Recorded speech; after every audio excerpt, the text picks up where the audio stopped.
今日我同大家分享下一啲我自己最常用、最中意用嘅一啲 iPhone 配件啦。咁不過與此同時咧 Pitaka 佢就寄咗一啲嘅 iPhone 配件啊，即係有啲電話殼啊，有啲 MagSafe 嘅戒指嘅環啊，仲有一個 iPad 殼，所以我自己都非常之有興趣去睇嘅。咁所以我哋就開咗電話殼先啦。因為我一直以嚟其實都係用緊基本上同一個電話殼啦。我諗基本上由我換電話開始，而今次佢就寄咗兩個嘅。咁而呢個係同一個系列啦，一個係 Sunset， 一個係 Moonrise。而我都未諗好自己會想用邊個多啲嘅。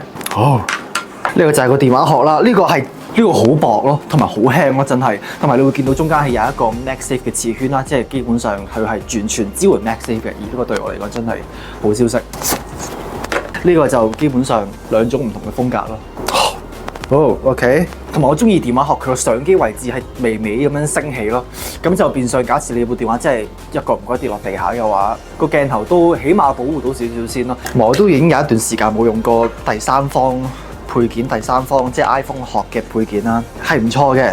兩隻之中揀一隻，我可能會比較中意呢隻，我自己比較中意冷色嘅電話殼。佢哋亦都有一個磁石嘅手指嘅扣啦。我以前用過呢啲，我係真係以前用開嗰啲，佢真係佢基本上係真係用膠去黐住你部電話，跟住你要啜翻係基本上一嘢啜爛，所以磁石應該會好好多。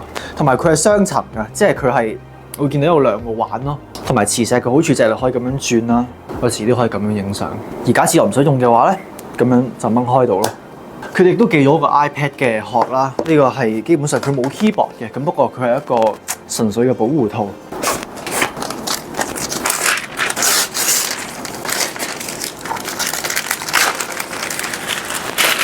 呢個係一個好唔理想嘅開箱方法。同埋一樣嘢就係佢係有一個基本上一個保護嘅位置俾佢收埋你支 Apple Pencil 啦。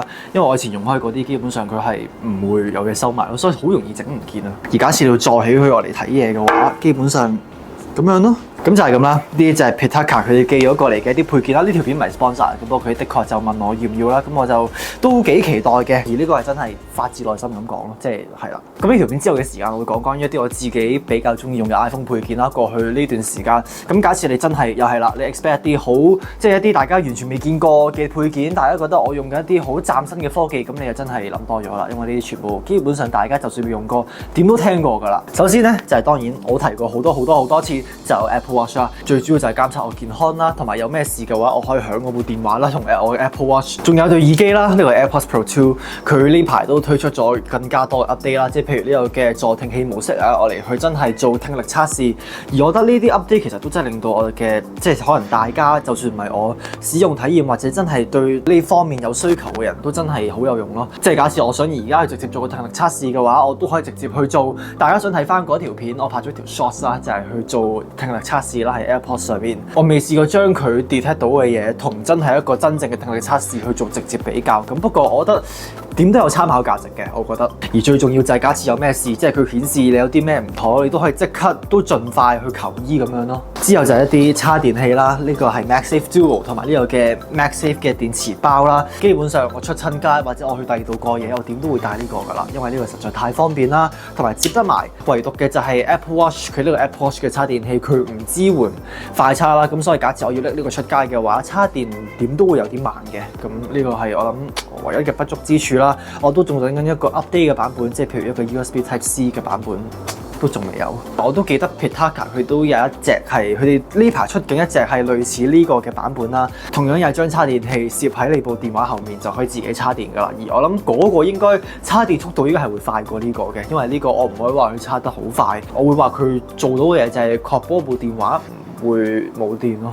假設有盡快叉嘅話，之但係一樣最搞笑嘅嘢咧，就係呢三個配件咧，佢哋都係用 Lightning 嘅頭嘅，而我部 iPhone 係用 USB Type C 啦，大家都知道。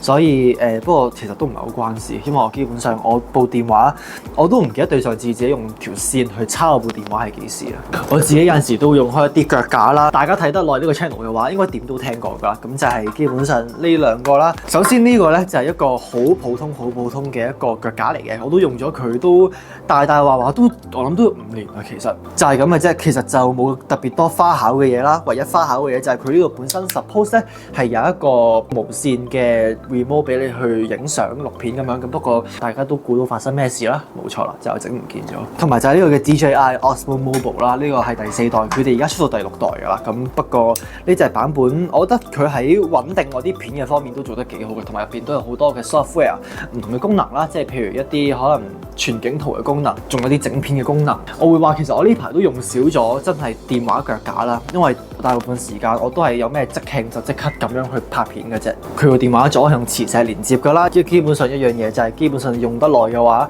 佢入邊本身係有啲膠去墊住你部電話嘅，咁不過就基本上爛咗，跟住就斷開咗啦。咁所以我就淘寶淘咗呢個啦，基本上就係將佢又用磁石嘅方式擺喺你部電話後面，再咁樣坐喺度，咁佢就已經自動瞄準咗噶啦。咁一樣我會話嘅，其實就係呢個磁石佢未必係話好實啦，即係我一掹咧就只會令到佢咁樣斷埋一嚿嘅啫。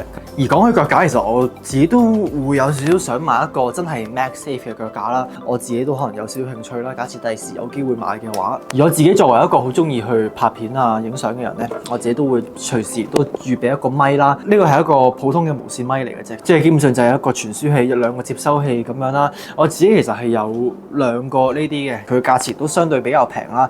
我都聽過好多人話佢哋會用 DJI mic 啦，我自己亦都聽過好多人講呢隻咪啦。咁佢哋嘅音質都我自己聽翻嚟都幾唔錯嘅，咁所以第時有機會我再試下啦。至於我間房亦都有一個係基本上一個喺淘寶淘翻嚟嘅一個金屬物料嘅一個插電座啦，即係裡面基本上就俾你塞一個 MagSafe 插電器啦，另一邊就係塞一個 Apple Watch 插電器。仲有一樣我漏咗講嘅咧，就係一個小米嘅插電器啦，佢係一個 USB-C 嘅頭吉入去你部 iPhone 入邊嘅。我唔可以話我經常性咁樣用啦，因為我大部分時間用 MagSafe 插電器擺喺後面貼落去嘅啫。另外呢一排都有個新嘅插電器啦，呢個係一個尿袋嚟嘅。咁基本上有個特別嘅地方就係佢有個 mon 去顯示翻仲有幾多電剩啦，同埋佢都有2條線喺後面嘅，就係一個 Lightning 一個 USB-C， 同埋有3個頭啦，你可以用 Micro USB 插電、USB Type-C， 仲有 USB-A， 同埋佢20000 mAh 咯，所以係好大粒電池。咁就係咁啦，以上就係一啲我自己用得可以話比較多嘅一啲 iPhone 配件啦。其實都可能仲有更加多，咁不過暫時就未諗到。我諗到嘅話，可以同翻大家講啦。第時有機會嘅話，亦都好多謝 Pitaka 佢哋寄咁多 iPhone 配件俾我啦。唔知大家最常用嘅 iPhone 配件會係乜嘢呢？我覺得假設基本上就算係最簡單嘅插電器，或者對於某啲人嚟講都已經足夠啦。咁不過我自己當然啦，就會比較中意影相啦，所以我都有唔少嘅相機同埋攝影嘅配件。咁所以就係咁樣咯，視乎個人需要嘅啫。有啲咩想講嘅話，記得同我講啦，喺 comment section。咁同埋記得撳 like、comment、subscribe 同埋撳鐘仔。下次再見啦，拜拜。